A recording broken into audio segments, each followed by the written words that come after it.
mbola misaotra an'Andriamanitra tsika ry havana natratra ny alahady androany. Alahady izay iarahan'ny sampana amafy miaraka amin'ny fiangonana.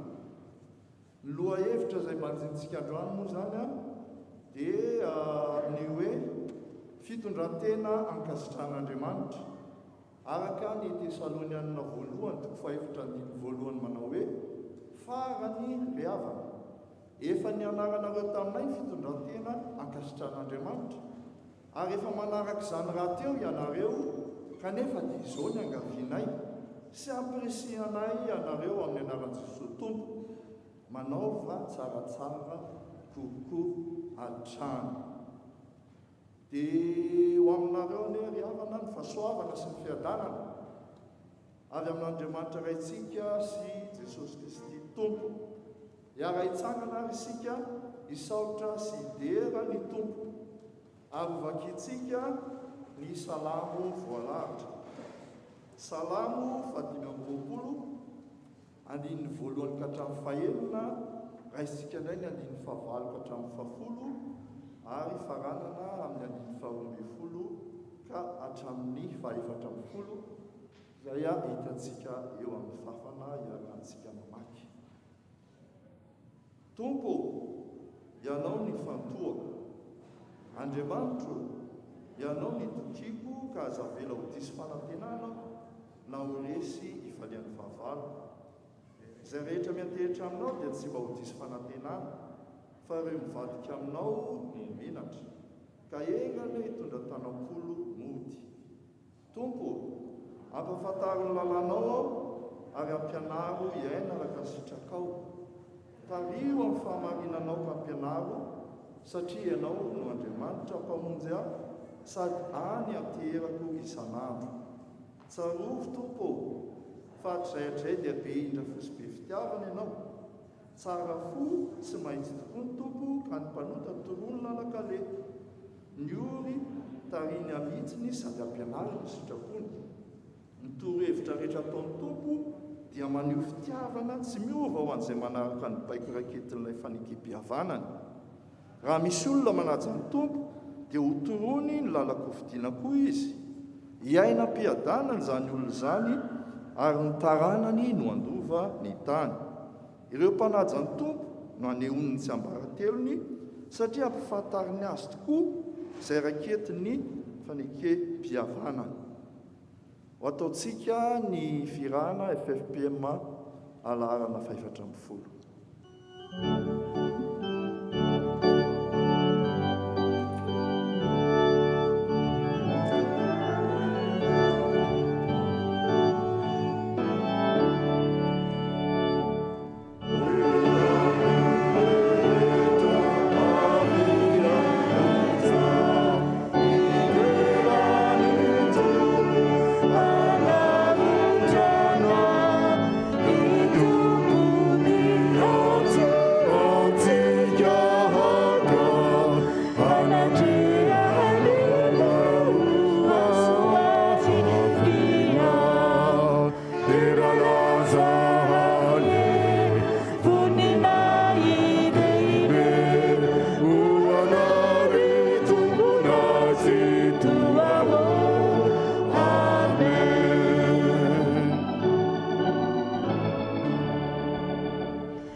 Andriamanitro, te hidera sy ankalaza ny anaranao izay, fa Andriamanitra tsara ianao.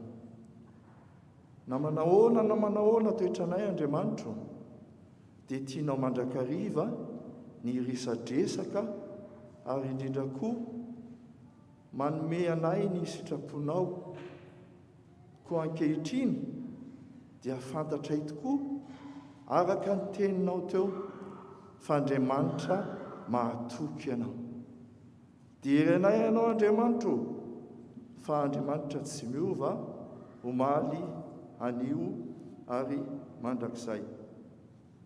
Misaotra koa Andriamanitro, fa Andriamanitra tsy manafina kay, izay tianao hataonay ianao, ka noho izany Tompo, mampianara anay.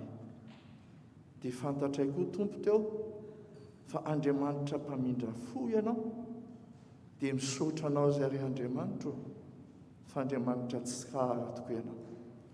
Ary mbola namafisinao tamin'ny alalan'izany hiram-bavaka salamo izany koa, fa mampahafantatra anay ianao fa tsy manafina izay tianao ataonay. Dia misaotra Tompo fa Andriamanitra mpanoro lalana ianao. Dia indre toarany vahoakanao Tompo, manantona anao, manantena anao izay Andriamanitro, satria Andriamanitra fitiavana tokoa ianao, araka ny teninao teo izay nirahanay. Dia ianao Tompo no anomana sady ny fo ampanahinay mba azahoanay miatrika anao. Dia misaotra Jesosy fa Andriamanitra tsara tokoa ianao. Amen. Iara-ipetraka isika. Ry havana malala, enoy amin'ny fanajana ny teny manambara ny sitrapon'Andriamanitra amintsika. Ny zavatra rehetra azo atao, nefa tsy ny zavatra rehetra no mahasoa. Ny zavatra rehetra azo atao, nefa tsy ny zavatra rehetra no mampandroso. Aoka tsisy olona hitady ny hasoan'ny tenany, fa ny hasoa ny namany. Koa izay manao azy efa mijoro tsara, dia aoka izy hitandrina, fandrao ho lavo. Ataontsika ny firana fanampiny 7:1.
Havana malala tsy nahatanteraka izany sitrapon'Andriamanitra izany isika, koa aoka hanantona ny Tompo hiaiky ny fahotantsika eo anatrehany. Hivavaka isika. Andriamanitro, efa natsoinao tamin'ny fahafahana tokoa izay. Nefa ny teninao dia mampahatsiaro anay fa tsy tokony hoentinay araka ny nofy izany. Azonay atao tokoa ny zavatra rehetra ho ianao, fa tsy ny zavatra rehetra ny mahasoa. Azonay atao tokoa ny zavatra rehetra, fa tsy ny zavatra rehetra no mampandroso. Samy mijery ny momba ny tenanay rehetra izay Andriamanitra, ary mety niezaka tamin'izany arak'izay fomba fijerinay, nefa kosa ianao dia mitarika ny sainay fa tokony hitandrina mandrakarivo izay raha indrindra raha maniry zava-panahy ianao dia ny ampandroso ny fiangonana no tadiavo indrindra, ka tokony fantoka amin'izany izay Andriamanitra, dia ny atonga anay rehetra hiara-handroso eo anatrehanao, atonga anay rehetra hafantatra ny sitraponao, koa izany no angatahanay aminao, tsy tanteraka izahay nefa meteza hampianatra anay, dia mamindrafo aminay fa Andriamanitra mpamindrafo ianao. Amen. Ataontsika ny fihirana FFPM fa 800 ny andininy voalohany sy faharoa ary fahadimy.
Riavana, raiso ampitiavana sy amin'ny fanantenana eo am-pitsanganana ny fahamelan-keloka omeny Tompo antsika.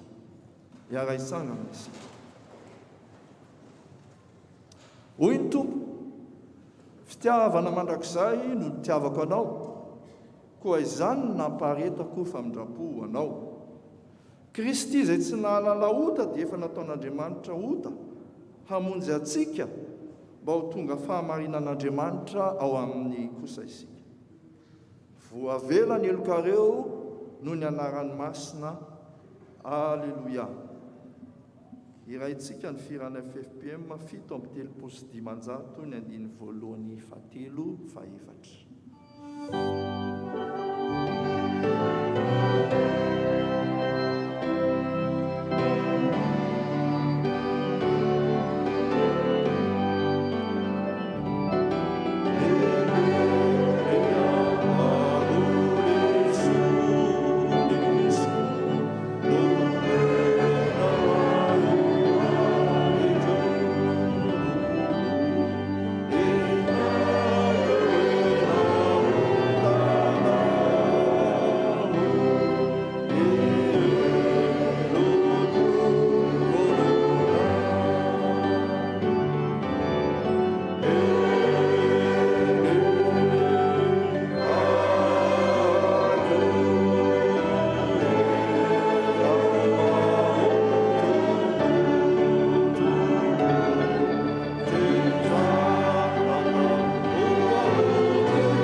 manahitra any amin'ny avo indrindra ho an'Andriamanitra ny fiadana hoe ety ambony tany amin'ny makasitrany.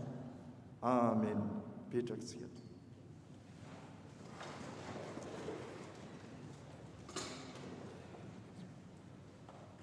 Excusez-moi d'interrompre le culte impromptueusement.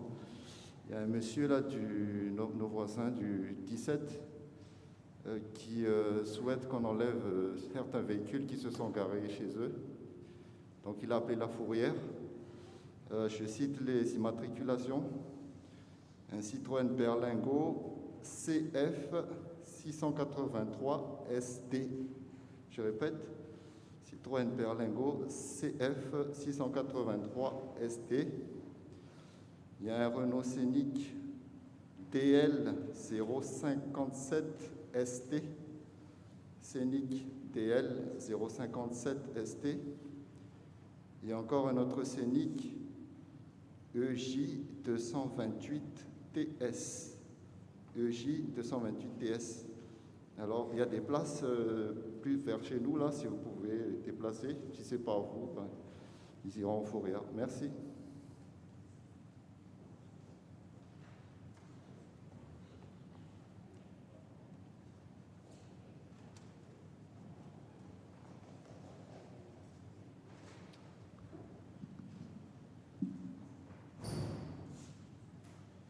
Zao ry havana dia manasa ny sampanasiako lehilahy ro zanakitsika hiakatra ety aloha hanatanteraka ny anjarana.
ora ry havana dia ataontsika ny hira 5 PM 5:20 andinimbolony sy faharoa amin'izany a dia miomana ireo tompon'anjara amin'ny vavaka sy ny vaky teny.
Ny tenin'ny soratra masina sy ny afatra avy amin'Andriamanitra sika ry havana dia mila manokatra ny fo mampanahitsika satria manana hafatra holazany amintsika ny tompo isan'andro isan'andro dia aoka isika hivonina amin'ny alalan'ny vavaka sika. Sotranao izay ry Andriamanitra rainay eo, raha mbola nomenao izao fotoana izao tokoa ahafahanay mihaino sy mandreny teninao. Manana zavatra maro lazaina aminay ianao ary aoka tsy handalo fotsiny ihany, aty amin'ny sofinay tompo ny teny izay ho ambaranao sy ny hafatra izay holazainao aminay anio, fa aoka hanova tokoa ny fiainanay, ahafahanay mandray ny sitraponao sy ny fanjakanao, satria tokony ho mpakatao ny teny izahay efa tsy mpiheno manadio no fotsiny ihany. Tsy afaka ny handray an'izany anefa izay tompo raha tsy eo ny fananao masina izay hanokatra ny saina ama-po sy ny fanahinay, ahafahanay mandray izany teninao izany. Dia meteza ianao fanahy eo, hanokatra ny fonay, ahafahanay mandray ny teninao ary amo araka ny sitraponao aty anatinay tsirairay avy izany teninao izany, ary tsy hisy alamaina eto tompo, ary tsy hiverina foana any aminao ihany koa ny teninao raha tsy efa mahatanteraka izay ampanirahanao azy. Dia mitenena tompo fa vonona iaino ny mpanomponao. Amin'ny anaranao Jesosy Kristy no angatana izany vavaka izany. Amen.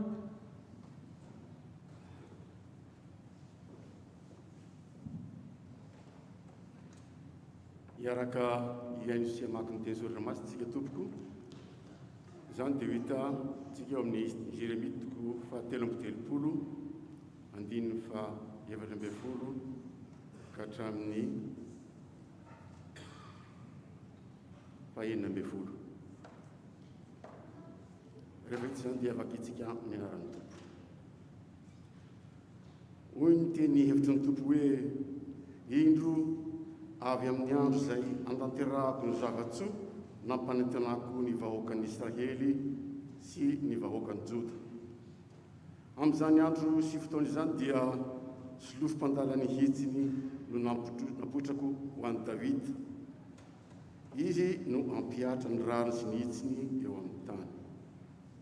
Amin'izay dia ho afaka amin'ny fanjakan'ny Joda ary iaina am-pilaminana ampon'ny Jerosalema. Ka ny antsoina ny Jerosalema dia hoe ny tompo ny fahamarinantsika.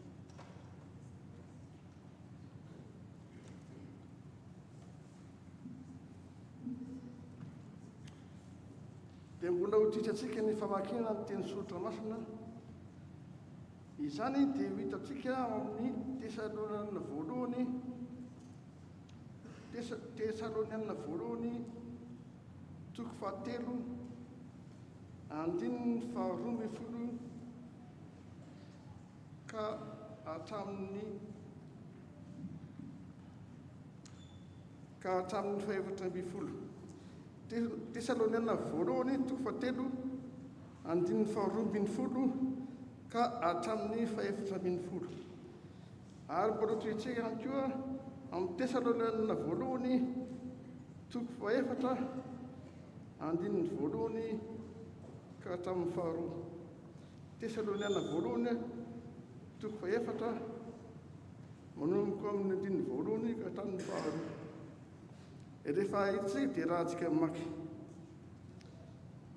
Ary ny tompo ane omba dampitombo sy ampandroso anareo amin'ny fifankatiavana sy ny fitiavana ny olona rehetra.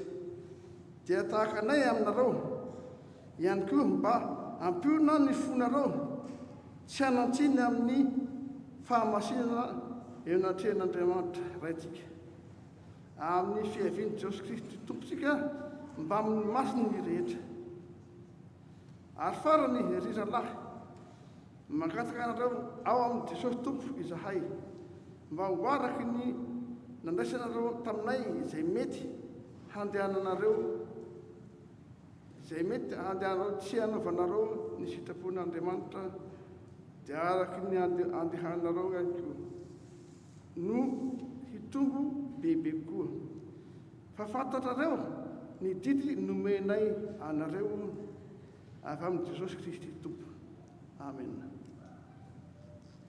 Mbola toizatsika ny vaky-teny araka ny filazantsara izay nosoratan'ny Luka 1:20 ka hatramin'ny 5:20 ka hatramin'ny 7:10.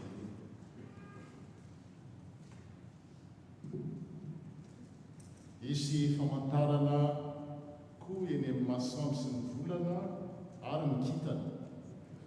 Ary etỳ antany dia ory sy ho very hevitra ny firenena noho ny ranomasina hikotrokotroka sy hanonja izay tsy izy. Isy olona ho fantiny tahotra sy mifanahiana izay anjono ny tontolo. Satria iozongozona ny hery miabakabaka, amin'izay no ahitana ny zanak'olona tany voadidiny raona sady mban-kely sy voninahitra lehibe. Raha vao miatomboka nefa izany zavatra izany dia mitrakay ianareo ary hanandrao ny lohanareo, fa efa tongotra ny fanavotana anareo. Dia nilaza fanoharana tamin'ny fiaino azy Jesosy nanao hoe jereo ny aviavy sy ny hazo rehetra. Raha voatazanareo manomboka izy ireny dia fantatrareo fa efa akaiky ny fahavaratra. Toy izany koa raha vao hitanareo miatomboka izany zavatra izany dia fantaro fa efa akaiky ny fanjakan'ny lanitra. Lazaiko aminareo marina koa fa mbola tsy ho tapitra koa ity taranaka ity dia ho tanteraka izany rehetra izany. Ho levona ny tany amin'ny habakabaka fa ny teniko tsy mba ho levona. Mitandrematena ianareo fa nao tonga mavesatra ny fonareo noho ny filibana sy ny amamona ary ny fiahina izao fiainana izao. Ka ho avy tampoka tsy ampoizinareo zany amin'izany, satria hiantonta tahaky ny fandrika rato amin'ny mponina rehetra manerana ny tany tontolo. Koa miembena sady mivavah lalandava mba ho afa-miala amin'izany loza rehetra izany, efa ho avy izany sy ho maro-pijoro eo anatrehan'ny zanak'olona ianareo. Isaorana ny tompo ny filazantsara.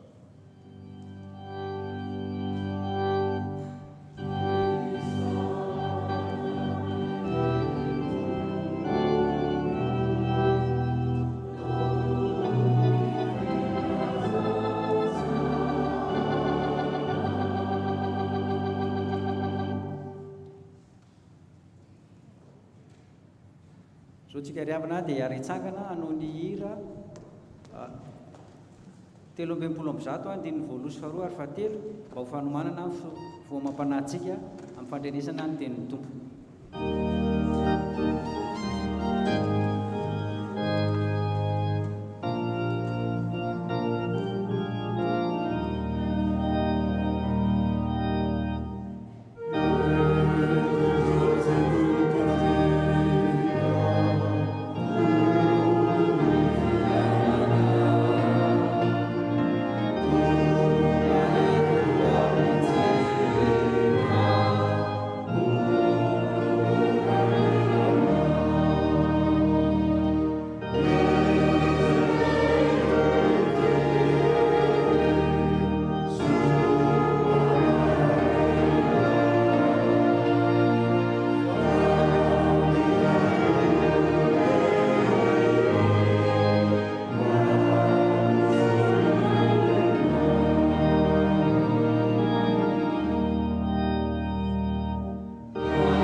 eto afonay tokoa ianao tompo amin'ny alalan'ny teninao, ianao ilay mazava tokana ary arak'izany hery izany dia sambatra tokoa izay mahitanao, tsy mahitanao amin'ny maso, tsy mahatsapanao amin'ny alalan'ny tanana fitsapana maro isan-karazany, fa mahitanao amin'ny alalan'ny finoana resy lahatra fa ianao no miteny arak'izany hery izany ihany hoe izy no hitory-teny ary izany teny izany dia teny soa mahavelona, satria izany tokoa no ahevitra izay mpanjinonay an'io velona na mitondra tena araka ankasitrahanao Andriamanitra, vivre pour plaire à Dieu. Izany no ahevitra ary tianay hiainana indray amin'ity alahady ity, koa dia mitenena tokoa tompo araka ny fombanao. Amen. Afaka mipetraka isika.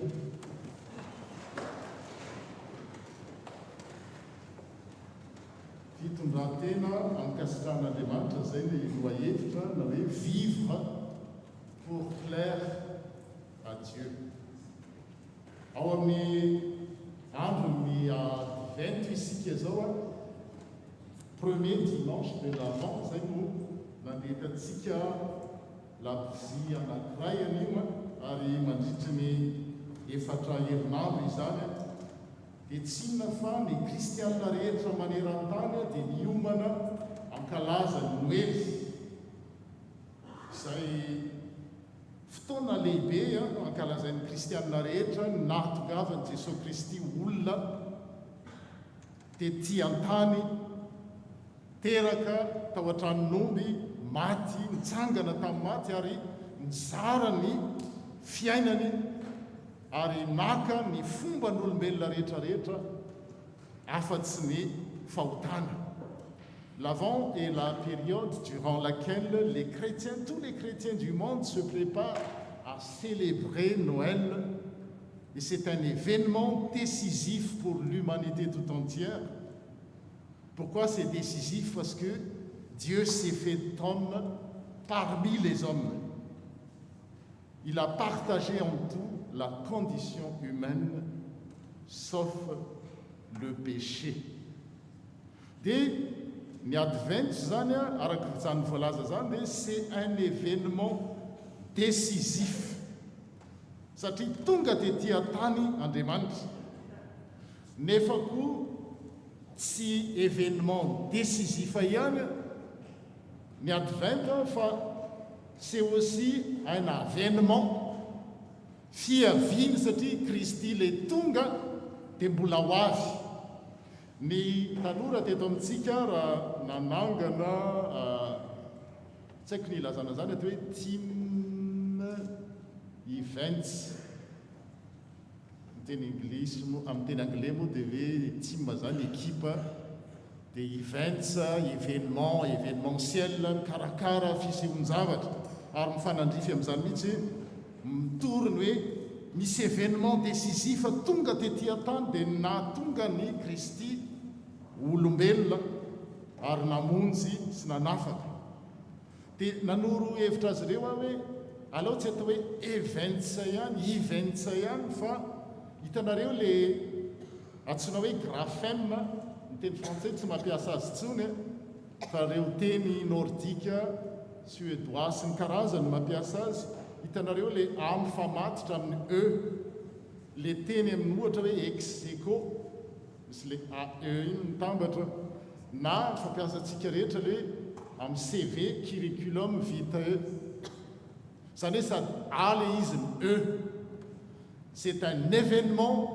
décisif parce que le Christ est venu dans ce monde qui change notre vie mais c'est aussi un avènement miandry ny fiverenan'ny Kristy zay zany ny kristianina tena nidiran'Andriamanitra ny fiainany niova nefa koa miandry ny fiverenany izy zay hoe avènement advent ary zay mahakristianina atsika dia ho resantsika ny amin'ny hoe advent manampy atsika ny vaky teny voalohany teo manambara tokoa fa tany amin'ny testamenta taloha dia nampananten'Andriamanitra tamin'ny alalan'ireo mpaminany Jérémie no nivakitsika teo fa ho avy ny Messia ho teraka izy eninjato taona taloha tany no niseho ny tantara le nivakina tamin'ny Jérémie toko fa telo amby telopolo teo ny Nebokadnezara no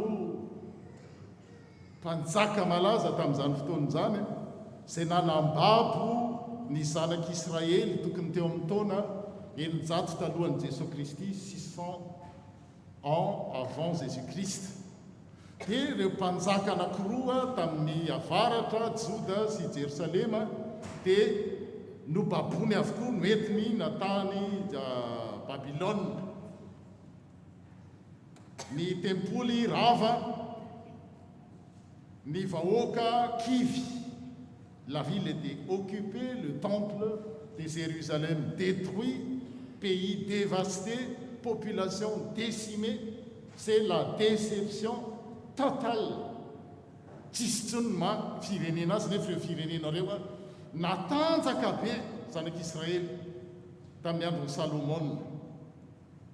Kivy ny olona ary mieritreritra fiteny eno amin'izao hoe Israël, le pays, la nation était rayé de la carte satria mpanjaka babo ny vahoaka babo firenena vahoaka hafa no mipetraka tao amin'ny tanàna io tsisy ma zanak'Israely azy tsony fa tamin'izany fotoana zany indrindra no nirahan'Andriamanitra mpaminany Jérémie izay ny teny toy izao indro avy ny andro hoy ny tompo izy tsy miteny amin'ny anaran'ny tenany mpaminany za raha miteny anareo eto tsy hoe zany te hiteny fa irahan'Andriamanitra hoe izao ny tenin'ny tompo hoy ny tompo izao no anatanterahako ny teny soa zay nolazaiko ny amin'ny taranak'Israely sy ny taranaky joda tany hoe le Israely sy joda matsy ny saraka taorinany nahafatesany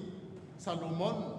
Amin'izany andro zany sy amin'izany fotoana zany dia ampaniry sy lofo marina ho an'ny Davida mampanantena taranaka tanjaka avy amin'ny Davida izy, ary anao fitsarana marina amin'ny tany izy.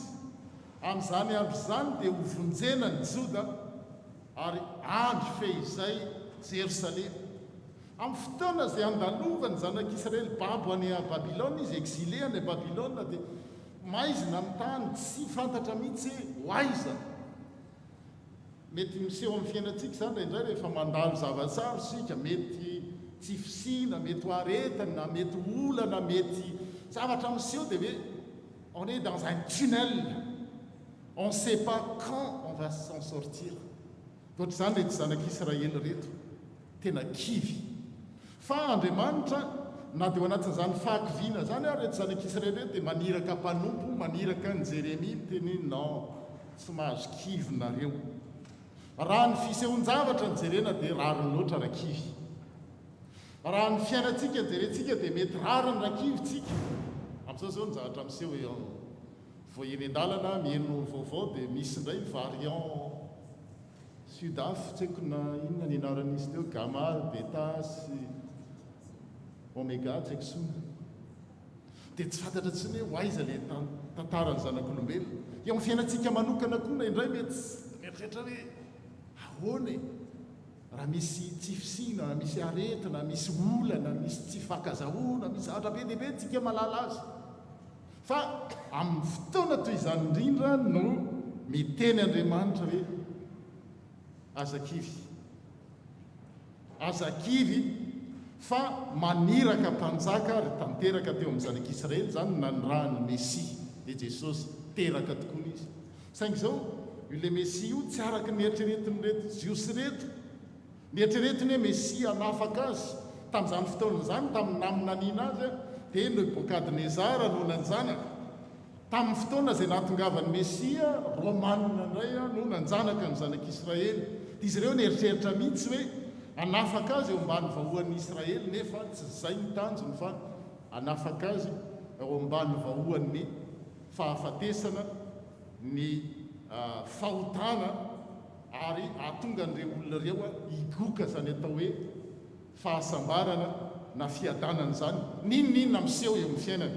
Satria nieritrretin'ny reto jiosy reto tamin'izany fotoana zany rehefa ho avy ny Mesia, l'événement décisif, dia zao tsisy olana intsony eo amin'ny fiainana. Lasa ho tafity izy anakarena, tsisy maharatsy an'izany, nefa tsy zany kay ny planin'Andriamanitra fa ny ahatonga azy hanana fiadanana. Ninona mitranga, quelle que soit la circonstance, que ce soit on est pauvre, on peut avoir la paix du cœur, la paix de l'âme. Même si on est malade, on peut goûter ce qu'on appelle la vraie paix que Dieu propose. Zay no proposé nefa na izany ara dia mampanantena ihany Andriamanitra fa ho avy ny fotoana zay tsisy intsony ny ranomasy, tsisy intsony ny aretina, tsisy intsony ny olana, tsisy intsony ny fahoriana sy zavatra maro isan-karazantsika malala azy. Ary zay natao hoe avènement. Le teo zany événement zay efa tonga, fa ity indray tsika mitodika hoe mbola ho avy ny fotoana. Ary ho atsika zao le message, le afatra. Le any Jeremia teo dia ho an'ny zanak'Israely zay baro, dia ho avy Mesia hanafaka anareo. Fa ho atsika izao indray le advent dia mampatsiahy hoe tena ho avy ry zareo. Zany fotoana hoe io olana zay mety lalovanao, io aiainao io. Amin'ny vanim-potoana zay iainantsika izao dia tsy hisy intsony. Tomany, ranomaso, alahelo, ady, fifandirana, fifanololana, fifanenjehana, adilova, rafozana sy volanty tsy mifampiteny. Nareo malala lavitra noho zany. Amin'ny fiverenan'ny Kristy eny amin'irao lanitra no ahatanteraka izany. Fa para-piveriny zany zavatra zany, inona no tokony atao? Inona ny zavatra tokony hiainana? Ary zay le lohahevitra teo hoe mitondra tena, fitondran-tena ankasitran'Andriamanitra.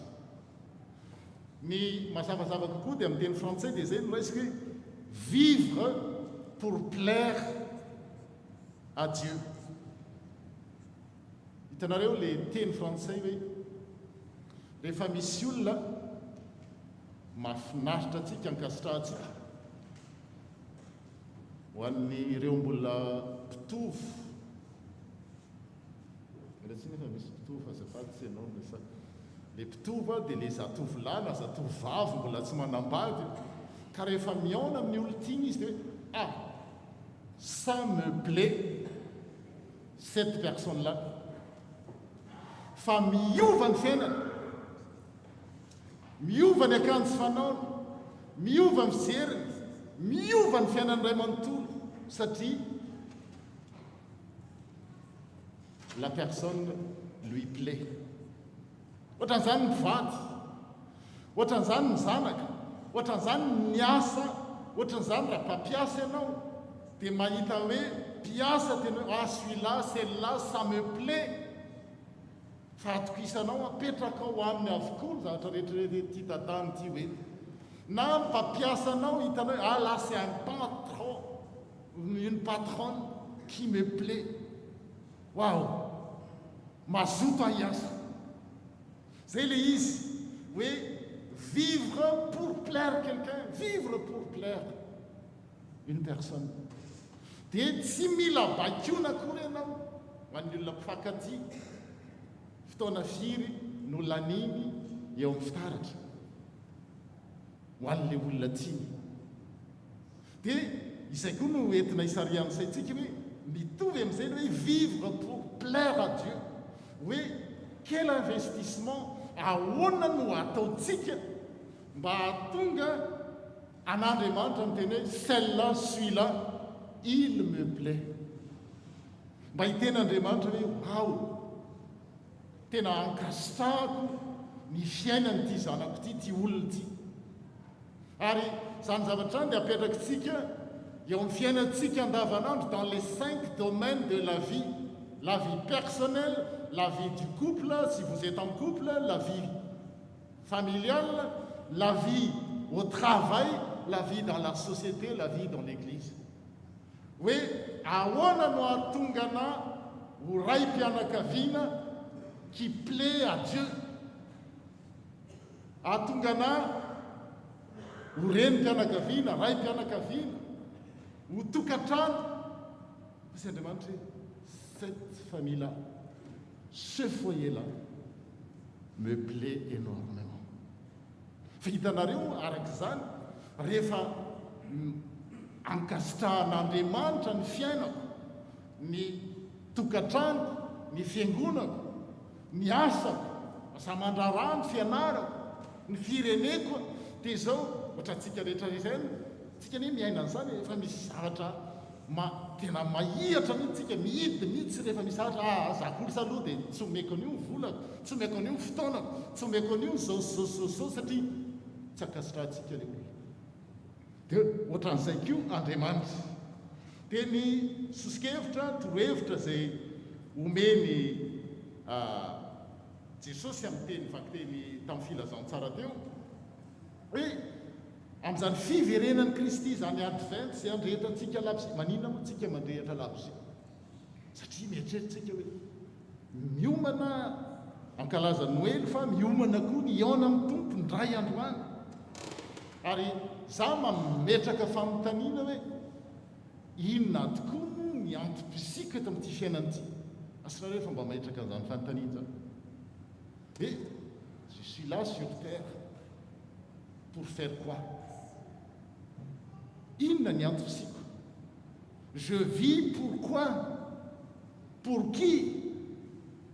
Mety miasa tsika, mianatra tsika, mandranty fianarana, mahalala, mahafantatra, tsisy maratsy an'izany. Fa zay le inona? Efa asa raha manontany tena an'izany tsika hoe inona? Za manokana tato ato resy lahatra hoe za zany jereko hoe ny fiainako zany Andriamanitra arak'izao lohahevitra zao dia hoe je vis pour te plaire. Ary mitaona ny olona mba hanana fiainana ankasitran'Andriamanitra rehefa tsy tanteraka izay dia tsy vitako ny asako. Ohatra ny olona hoe mpitsabo izy dia ny andrasana aminy ny itsabo. Misy olona hoe mpitsara izy dia ny andrasana aminy dia ny atonga ny fahamarinana eo amin'ilay tany na eo amin'ilay vondrana misy azy. Mpitandro ny filaminana izy dia manao ny filaminana. Mpampianatra izy dia manao izay atonga ny mpianatra ahazo ny zavatra tiana ho azy. Mpanao fitanterana izy dia manao atonga n'ilay zavatra ho tanterana tonga any amin'ny destination. Mieritreritra an'izany tsika na hoe inona tokoa no miantsosika eto amin'ity tany ity. Za manokana izay noteneniko hoe za aloha voalohany indrindra tsy maintsy manana fiainana hoe tena ankasitrahan'Andriamanitra. Sarotra teny mijery eo anatrehan'Andriamanitra hoe Andriamanitra miteny hoe wow, tu me plais, tout ce que tu fais me plaît. Dia anjarantsika miteny an'izay. Ary izay koa ny hitaritana raha ray aman-drenitsika, papa, maman dia mitaona ny angonantsika ny zanakitsika mba Andriamanitra ankasitraka azy io.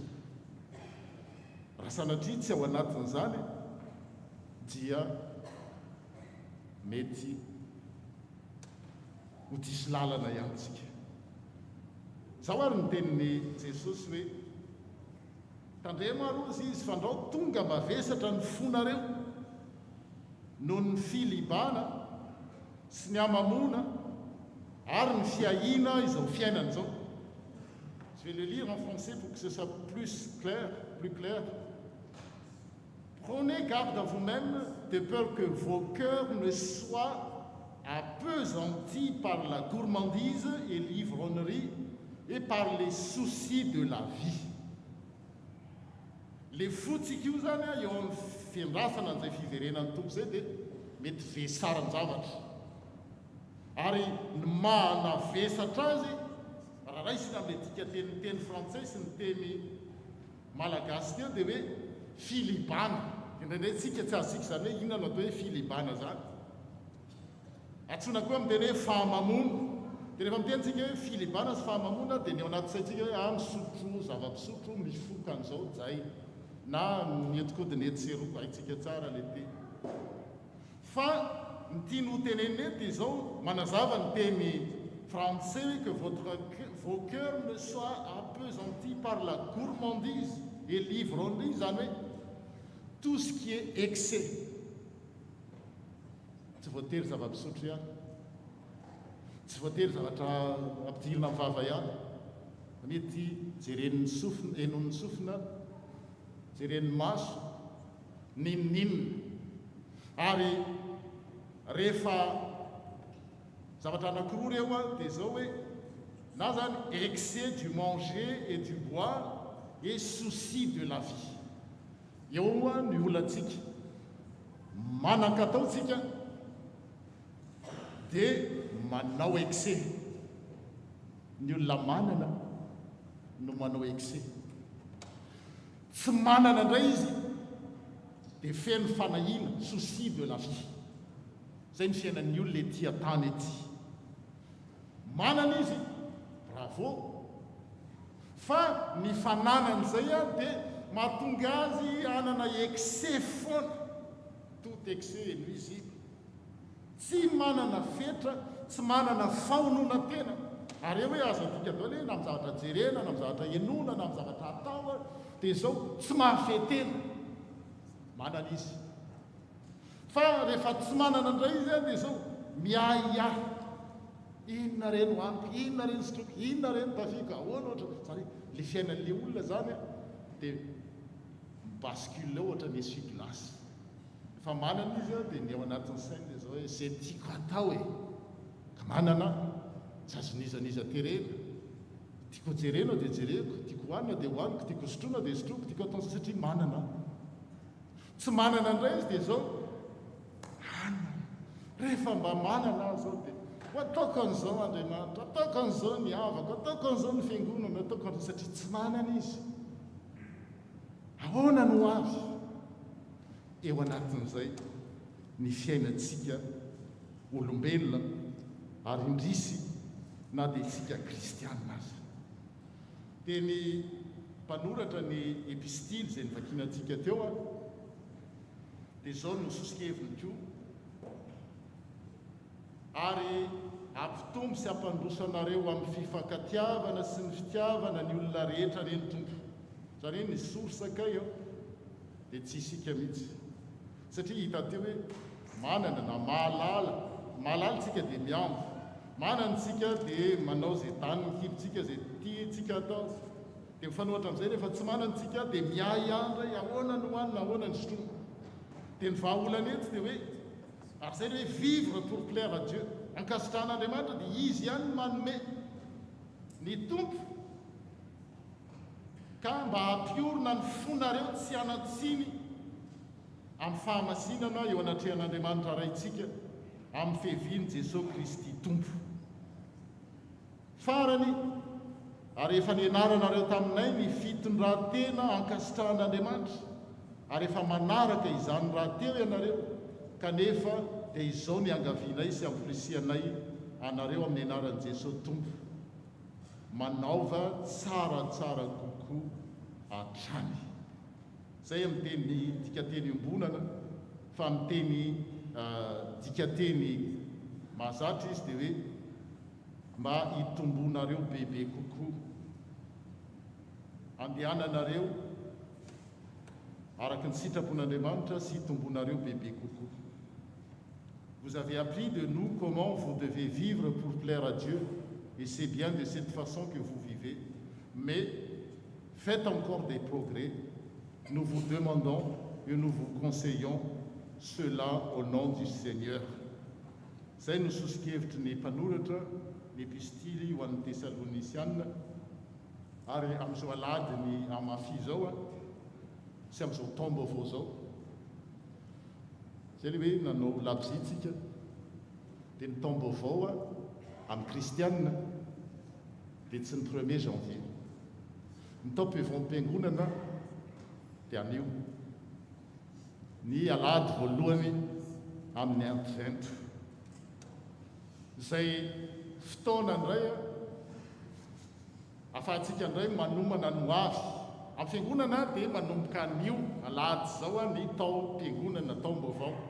Tsika amin'ny 1er janvier vao mamono gisa sy mangana ny gisa sy mivorontsinoza, fa ny fiangonana dia ny alady voalohany amin'ny Advent no taom-piangonana, ary fanandrify indrindra amin'ny alady ny amafy zany, izay ilazana fanombohana mitaona sy mitaiza ny olona hanana fiainana ankasitrahan'Andriamanitra, vivre pour plaire à Dieu, à faire encore des progrès. Zay amin'ny teny français, mais faites encore des progrès, hitombonareo bebe kokoa.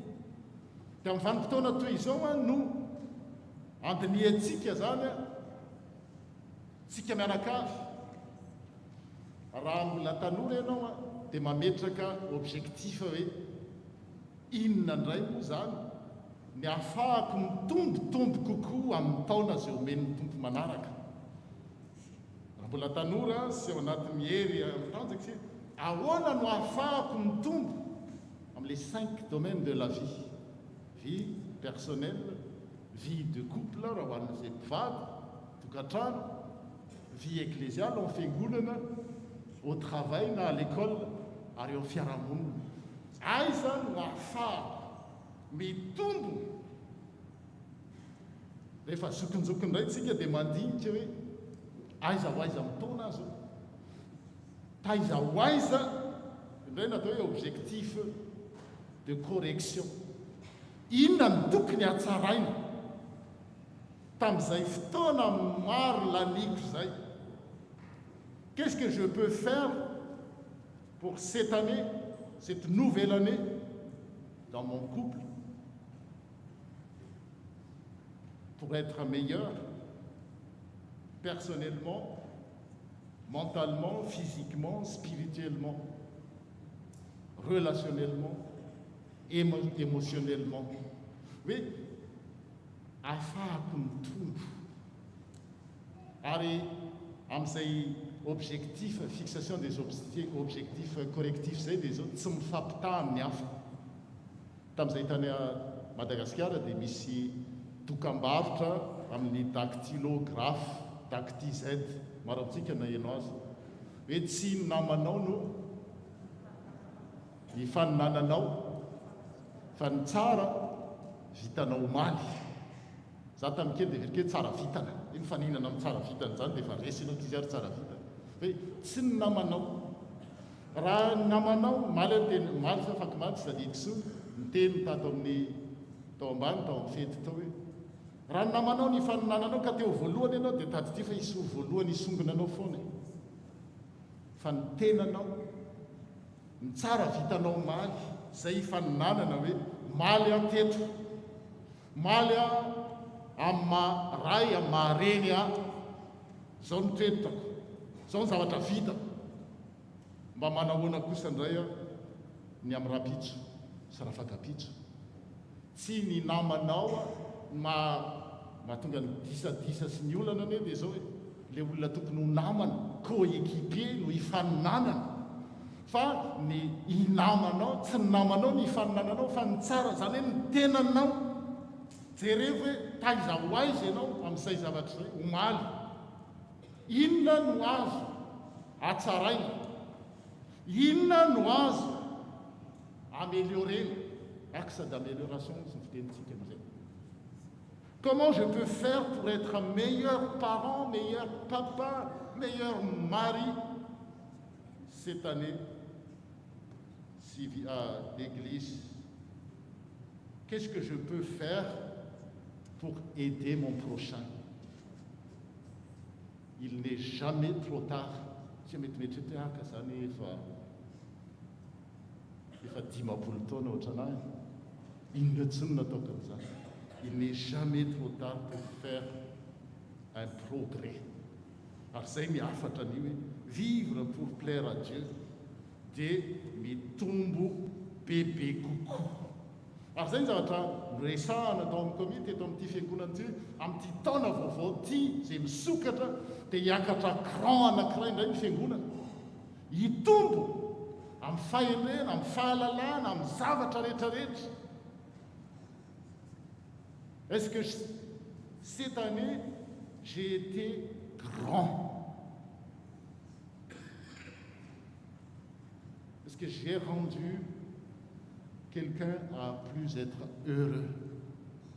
Nanampy olona ve mba nahatonga an'izay olona io ny tombo ny voatra?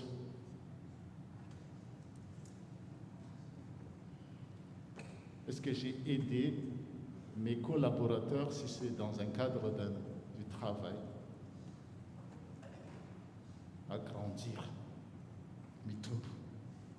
Zaho sy ianao no mamaly an'izany eo anatrihan'Andriamanitra. Fa ny famaliantsika zany sy ny fizahantsika hoe amin'ity taona vaovao ity indray zany tao am-piangonana ny resahana eo amin'ny asa, eo amin'ny tokantrano, eo amin'ny fiangonana, eo amin'ny zavatra izay misy atsika dia te hivoatra. Tsy hifaninana amin'ny olona intsony satria izay no miteraka ady, fa ny tenako no hifaninanako. Ary izay tsara vitako omaly no hatsaraiko hatrany para-piveriny Kristy eny amin'ireo ny lanitra. Izay no indrasako azy dia ny ahafahako mivoatra isan'andro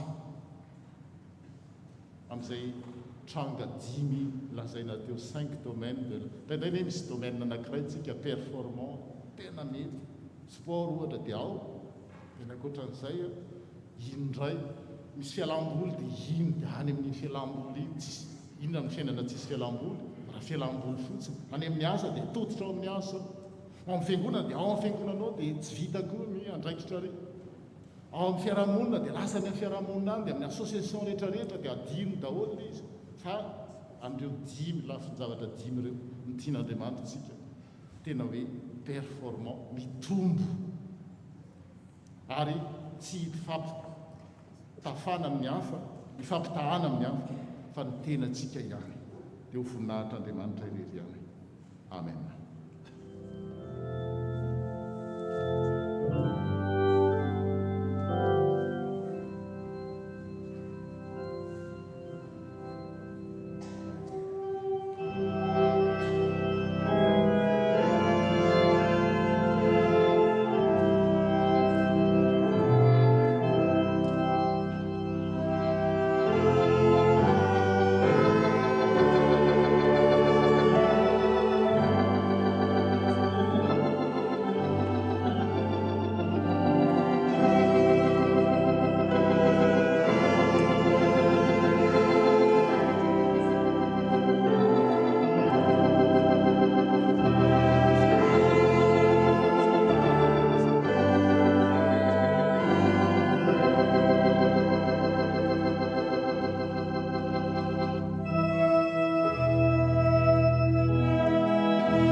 tsika riavana dia tonga eo amin'ny fiarahana manao ny fanekempinoana koa hiaresangatsika natanteraka izany.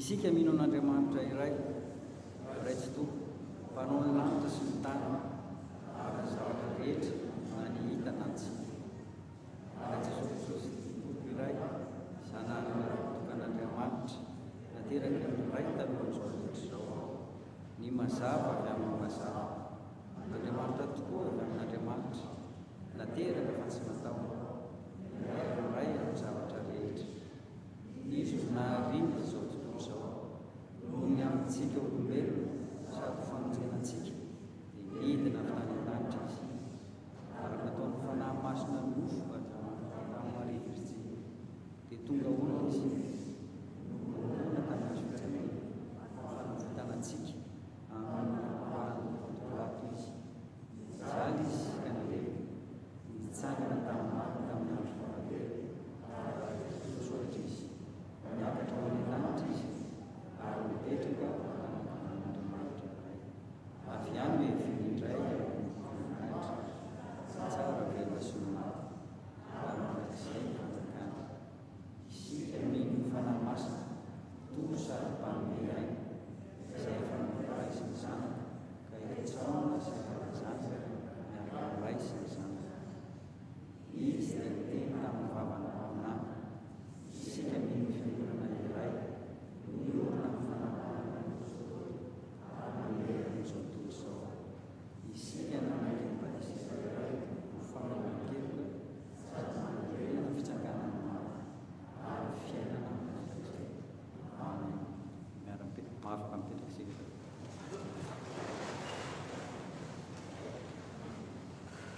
Zao dia asaina ny fotoana filazana raha isika ho asaintsika mba hiheno izany.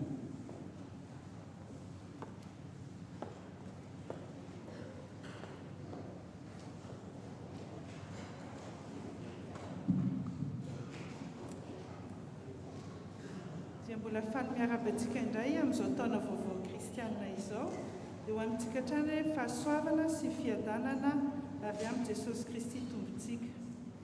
Raha misy amintsika androany voalohany tonga mivavaka eto amin'ny tafaka Samarsay dia angaviana izy ireo mba hitsangana tompoko. Dia faly mandray anao ny fiangonana FPMA X Marseille, ny tompo anay hitantana sy hivimbina anao amin'ny fikasana rehetra izay ataonao. Dia zadiny fa misokatra anao foana ny fiangonana. Ireo tompon'andraikitra amin'ny fandraisana dia anantona anao izao fotoam-pivavahana izao. Misaotra tompo. Misaotra ny Andriamatoa Rakotona Nahary Tantely sy Andriamatoa Tovy Scott nitarika amin'ny fotoana tamintsika androany ary ny mpitandrina Zanora Andrianandrasana nitondra ny hafatra ho antsika ihany koa. Toy izao indray mifandaharam-potoana ny fotoam-pivavahana dia misy foana isaky ny alahady amin'ny 10 sasany maraina. Amin'ny alahady 5 Desambra izao dia 5 Desambra izao dia alahady voalohan'ny volana Desambra dia isy mifandraisan'ny fanasan'ny tompo. Avy eo ny alahady faharoa volana Desambra alahady ny fitandreman'ny mpitandrina sy ny fianakaviana ka oka hiomana sy atsiaro azy ireo ambavaka hatrany isika. Ny fanajana amin'ny fepetra rehetra momba ny fiarovana amin'ny valanaretina dia mitoetrany ny fisoratana anarana, fitondrana masika ary ny carré familial. Ny fampitana fotoam-pivavahana amin'ny Facebook ny Zoom dia mitohy hatrany ihany koa. Ny fianarana soratra masina dia isaky ny zoma amin'ny 7 alina amin'ny alalan'ny Zoom ary ny fotoam-pifoazana isaky ny asabotsy amin'ny 7 sasany maraina. Ny sekoly alahady ary ny katekomena kosa dia isaky ny alahady amin'ny 7 maraina.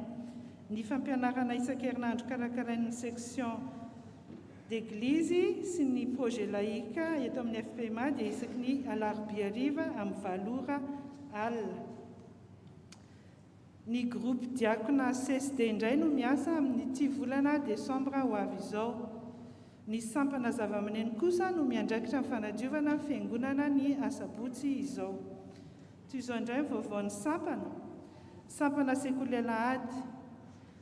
enfants, les répétitions de l'arbre de Noël continuent tous les samedis de 14h à 16h. Merci de votre présence. Convocation à Assemblée Générale, Sekoulé Lahad. Chères monitrices, ils sont heureux, ceux qui obéissent à ses ordres. Ils cherchent le Seigneur de tout leur cœur. Psaume 119, 2. Vous êtes conviés à assister à l'Assemblée Générale pour l'élection du nouveau bureau du Sampana le dimanche 19 décembre après le culte, le bureau.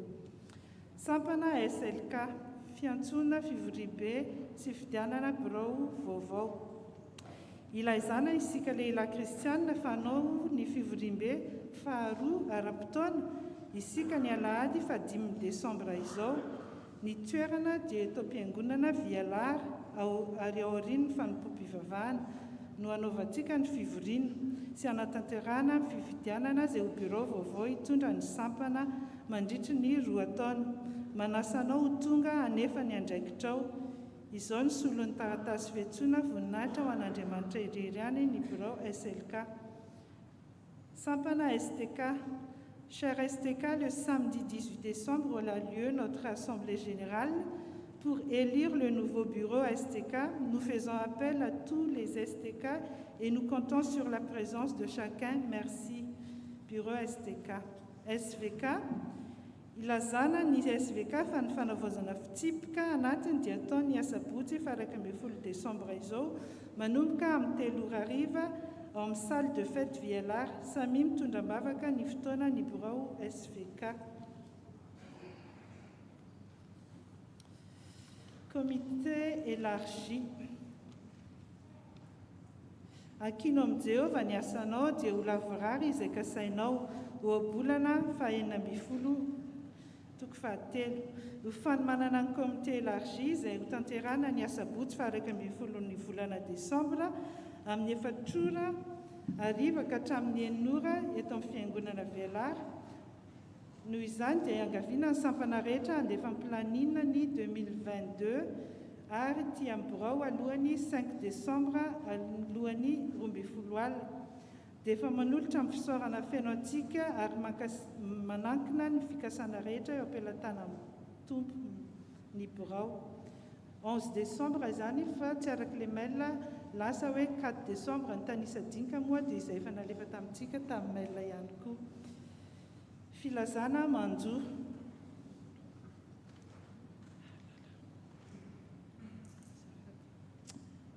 Mangina ka tsy miloha bava fa ianao no nanao izao. Salamo fa 7:30 amin'ny finoana fitsanganan'ny tena maty no ampandrenesanay fa ny malalanay dia natson'iray ody any aminy ny alatsinainy fa 12 volana novambra teo rehefa nivahiny 7 taona teto an-tany Ragomarso Henri Augustin. Hoy ny vadiny Ragomarso Razafitsambaina Michel Clara, ny zanany ny zafy ny zafiafiny ary ny iray tapo aminy Razafitsambaina Robin Philippe sy Arso sy ny zanaka aman-jafiny. Ny fiangonana FPMA Tafo Nisy. Ny fandevenana dia efa vita tamin'ny zoma fa 19 volana novambra tao amin'ny cimetière de l'Est. Tsy misy ny fiaretatory. Ny famangina fianakaviana dia atao aoriana izao fotoam-pivavahana izao. Gazety Mpamafy.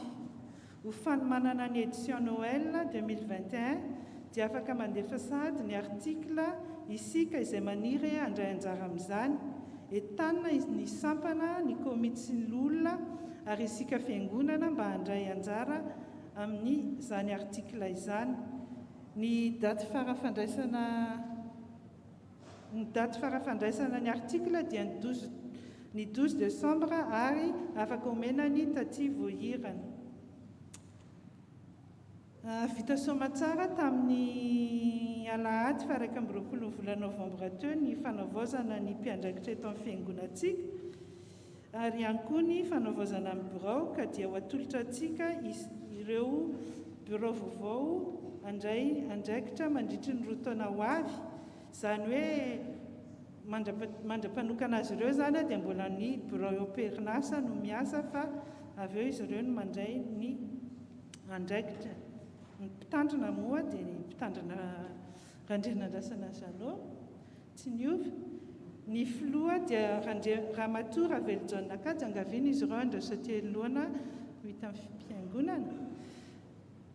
Ramatoa Ravelo Nakajy. Ny filoha lefitra dia Rabe Manatsoa Farilay Arvony. Ny mpitantsoratra voalohany Rakotonana Arlandy ary mitantsoratra faharoa Ratsimandresy Asina. Ny mpitambola dia Andriamatoa Rakotony Rainedy Kotony Rainedy. Ny mpitantsoratra ny trésorier dia Ramatoa Scott Herzou. Gestionnaire financière Ramatoa Rajoel Sanange. Ary ny trésorier ny trano ny fiangonana zany ny PAE dia Andriamatoa Randrianarivelo Nirina. Ny conseiller dia Andriamatoa Mangasalama Mamy.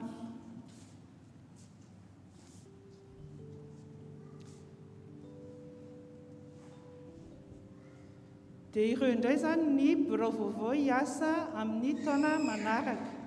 Dia misaotra tompoko. Aoka tsiaro-mbavaka azy ireo hatrany isika amin'ny andraikitra izay ho raisin'izy ireo. Misaotra tompoko.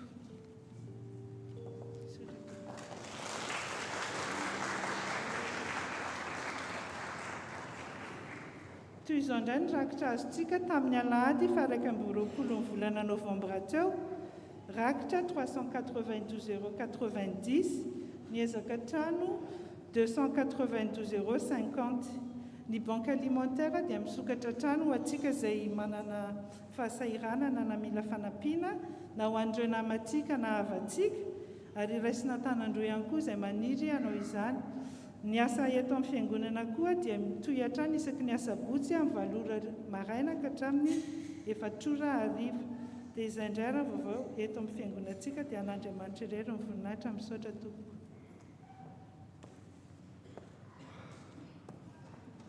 Mialohan'ny anatanterantsika andrakisaorana dia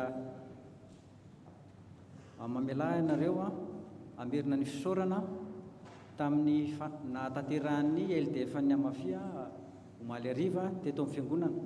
Koa isaorana isika rehetra vahoaka an'Andriamanitra izay namaly ny antso nahatanterana izany.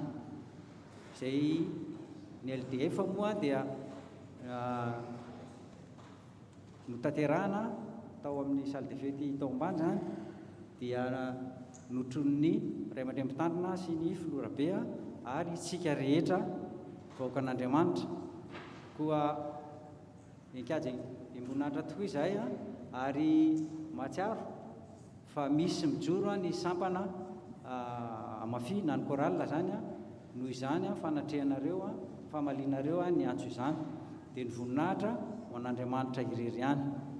Manarakaraka izany dia mampatsiaro ny korala fa ny fanavozana ny règlement intérieur zany dia ny asabotsy fa 4 ny volana Desambra.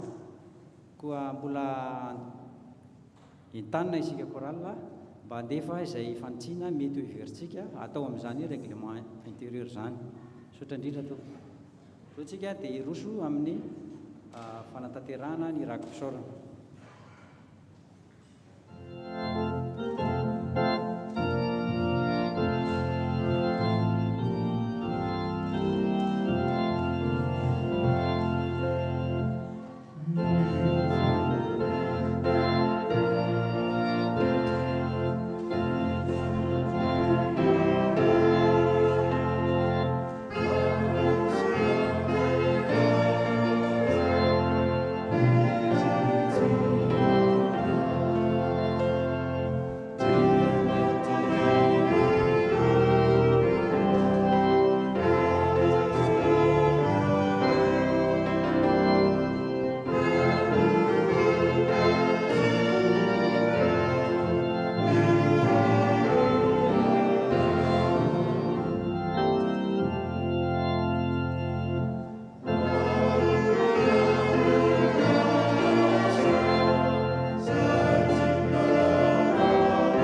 mipetraka avy aminy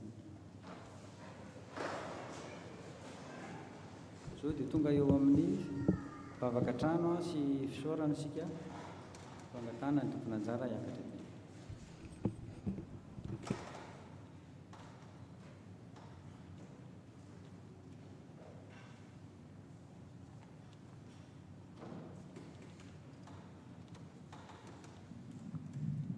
Iary vavakantsika tompoko. Misaotra anao izay Andriamanitra ray zanaka fanahy masina, raha tonga soamantsara eto amin'ity tranonao masina ity, nandrea ny teninao izay manomana anay ny amin'ny fiavianao,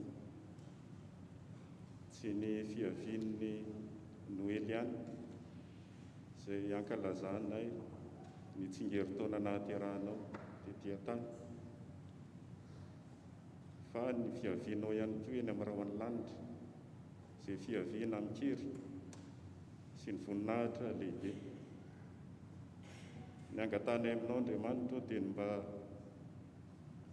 tsy ho isan'izay ho reraka ny fonay na atahotra amin'izany fotoana hiavianao izany, fa mba ho isan'izay ravoravo satria tonga ny mpanafitra anay dia ianao Jesosy Kristy.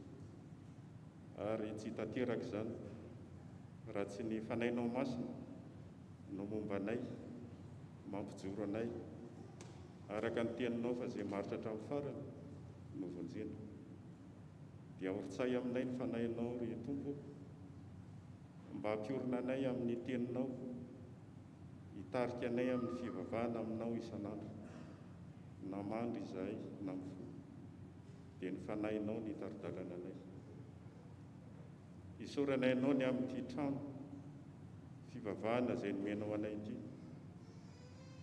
ny nitezanao anay nandritra ny taona maro dia tahaka ny zanak'Israely izay mivavaka amin'ny tranon'ilay mifindrafindra toerana any amin'ny efitra samihafa, ary nomenao trano vaovao izay naorinao tamin'ny alalan'ny mpanomponao Solomona tao Jerosalema. Ary tahaka izany ny fiainanay tondranao anay raha nifindra trano, manofa trano ny toerana samihafa, ary nomenao izao toerana izao izay ahafahanay mivavaka aminao tsy anteritery fa mivavaka amin'ny fotoana rehetra izay ampiasana ny trano izay nomenao anay. Ny angatana aminao Andriamanitra dia ny enonao ny vavaka izay ataonay tsirairay avy eto, mba ho valianao ny vavaky ny mpanomponao izay mivavaka aminao eto amin'ity trano ity. Isaorana ianao ny fifidianana birao fiangonana, ny fifidianana diakona izay hiasa eto amin'ity fiangonana ity mandritra ny taona izay iantsonao azy. Ny voninahitra dia atolotra ianao ry Jesosy Kristy Tompo, aroka ny fanahinao nombo ny mpanomponao izay tarihan'ny pastory Randrena Andrasana Zanolo, ny birao-piangonana rehetra, ny komity fiangonana rehetra, dia ny fanahinao anie no hitaridalana mba hatanteraka ny sitraponao amin'ny anorenanao ny fiangonanao. Fa io ny sampana tsirairay avy izay miorina eto amin'ity fiangonana ity, mba ho fantsona hikorina ny teninao ka hatonga ny olona rehetra hanantona anao, handova ny fiainana mandrakizay. Tsarovy izay rehetra marary na aminay izay tonga eto, na any an-trano, na any amin'ny hopitaly, na amin'ny toerana samihafa, mba ho kasihanao ny rofo rehetra izay efa nentinao teo amin'ny hazo fijaliana, ka handray ny fanasitranana avy aminao. Da io ny tsy mananasa, mba ianao ny ampahery ara-ny mihazo tokoa izay asa sahaza ny tsirairay avy. Da io ireo manana ady sy olam-piainana samihafa, mba tsy ho diso anjara Tompo ny amin'ny fiainana izay omenao ny tsirairay avy, izay tsy miangatra ianao fa manome izay rehetra mangataka aminao, dia ampaherezo ny olonao tsirairay avy, omeo ny fifaliana sy ny fiadanana avy aminao. Ary izany vavaka izany dia faranany amin'ny vavaka nampianarinao manao hoe renay izany izany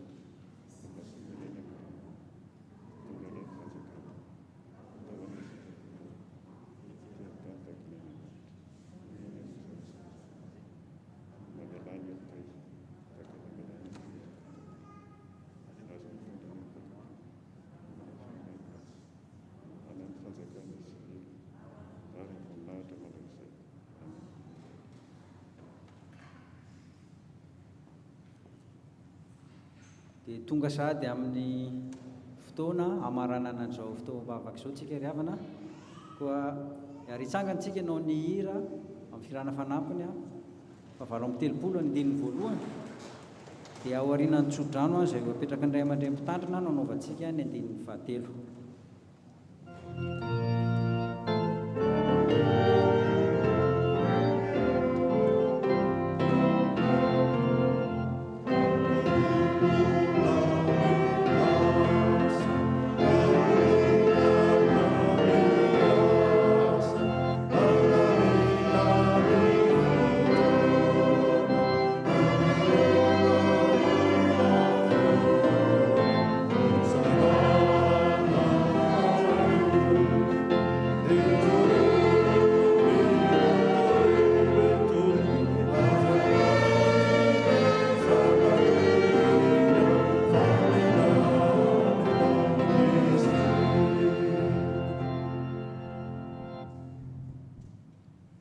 Andriamanitra ny fiadanana izay nitondra ny Jesosy Kristy tompontsika mpiandriondra lehibe hiala amin'ny maty, mitondra ny ranony fanekena mandrakizay, izy ane ahatanteraka anareo amin'ny tsara rehetra hanao ny sitrapony ka hiasa ao anatinareo izay ankasitrahana eo imasony amin'ny alalan'i Jesosy Kristy. Ho azy ane ny voninahitra mandrakizay. Amen.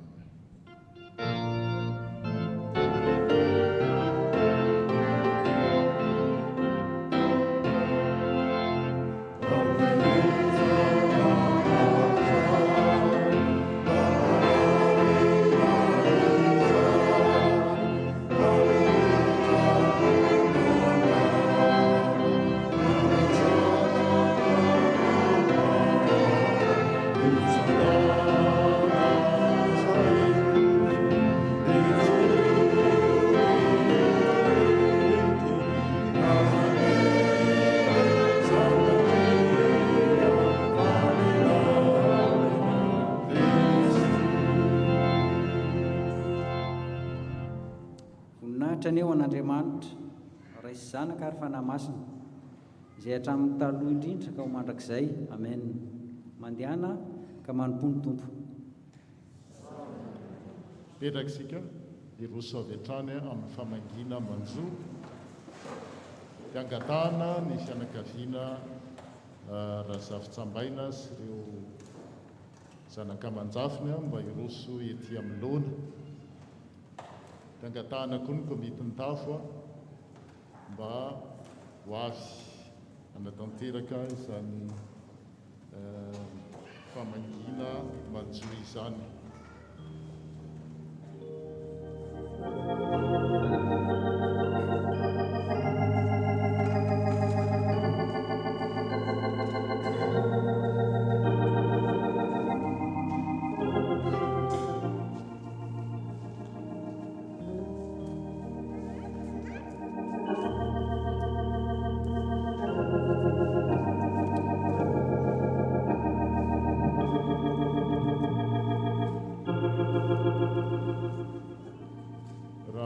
Sitrakareo indrindra fianakaviana amin'ny fomba malagasy moa izany eny ny trantsika mazana indraindray tany Grignan dia tsy afaka manao an'izany, efa misy famangina dia ny vangina mipetraka ka raha sitrakareo indrindra afaka mipetraka nareo. Dia ny mpamanga dia ny fiangonana no mijoro. Satra toko dia omena ny filoha ny fitenenana. Ry fianakaviana malala amin'ny fotoana manjombona lalovan'ny nareo izao amin'ny famozana ny malala dia tsy misy afa-tsy ny tenin'Andriamanitra nentin'ny fiangonana mampahery anareo. Hoy ny tenin'ny Salamo 4:30-9:20 manao hoe: akaiky izay manana fo mangorangoraka Jehova ary mamonjy izay torotoro fanahy. Maro ny fahorian'ny marina nefa Jehova manafaka azy amin'izany rehetra izany. Izany teny izany no entin'ny fiangonana mampahery anareo hitraka sy anohy ny lalantsika satria ny havanareo no namohy no nandao satria lalam-piainana izany. Ny fankatiavana no setriny ahafahantsika mifanotrona amin'izany ary izany ny ijoron'ny fiangonana eto anatrehanareo miray fo miarahory ary mitrotram-bavaka anareo amin'izao fotoan'izao dia mangataka ny iray aman-dreny-pitandry ny trotram-bavaka izao fotoan'izao. Mivavaka isika mitodika aminao izay tompo amin'izao fotoana manjombona eo amin'ny fianakaviana izao amin'ny fiangonana satria nilaozan'ny olona malala, nilaozan'ilay iray nahitana masoandro, ray tapivoho, tapaka sy namana. Mangataka fampiononana feno avy amin'ny fanahinao masina izay mba ameno izay rehetra banga vokatr'izany fisarahana izany ary koa anome toky hery tanjaka ahafahanay mitraka satria ny an'ny tompoko lahy no vita fa ny fiainan'ireo vady aman-janany ny ankohonan'iray manontolo izay rehetra dia mbola mitohy ary eo am-piandrasana ny fiverenanao eny amin'ireo ny lanitra na eo am-piandrasana koa ny fahataperan'ny fofinainay satria izay rehetra izao dia mandihy tany ka mety solafaka ary ny lololanitra mety lena dia mangataka hatrany izay ny tehirizanao anay ary koa hanomezanao anay fifankatiavana ifampitantananay ahafahanay miandry izany fotoana hifanatrehanay aminao izany ary tsy hifanatrehanay aminao irery ihany fa amin'ireo ava malala izay efa nialoha lalana anay dia amin'ny anaranao Jesosy Tompo nanaovanay izany vavaka izany izay inona fampahery ireo fianakaviana na ny eto na ny amin'ny toeran-kafa na ny any an-tanindrazana. Amen. Manaraka izany izy mianakavy araka ny fomba malagasy izay tsy dia maratsy azy ary mifanaraka tsara amin'ny finotsika kristianina dia misy ny fahodranomaso atolotra ny fianakaviana sy ireo namana izay vonona anatanteraka izany kely dia kely dia atolotra mpitiavana ary dia raisa mpitiavana tompo ary dia ho lasan'izay ny ratsy rehetra.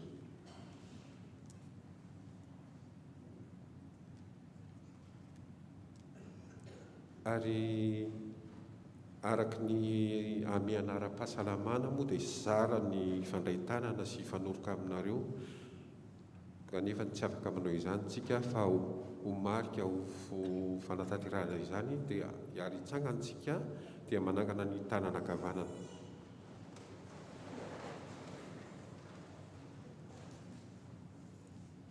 Dia aza misosoka alahelo sy ny tompoko.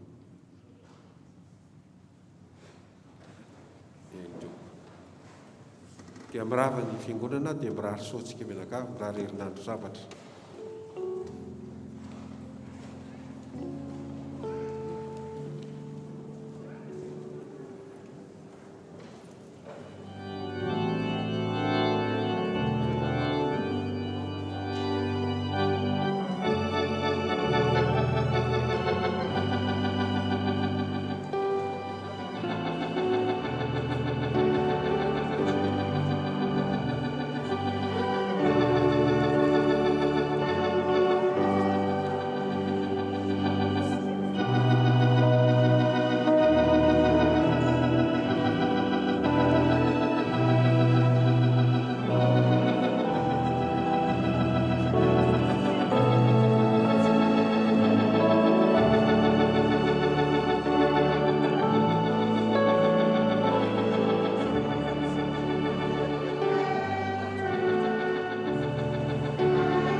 Les STK Vous pouvez vous asseoir devant, s'il vous plaît.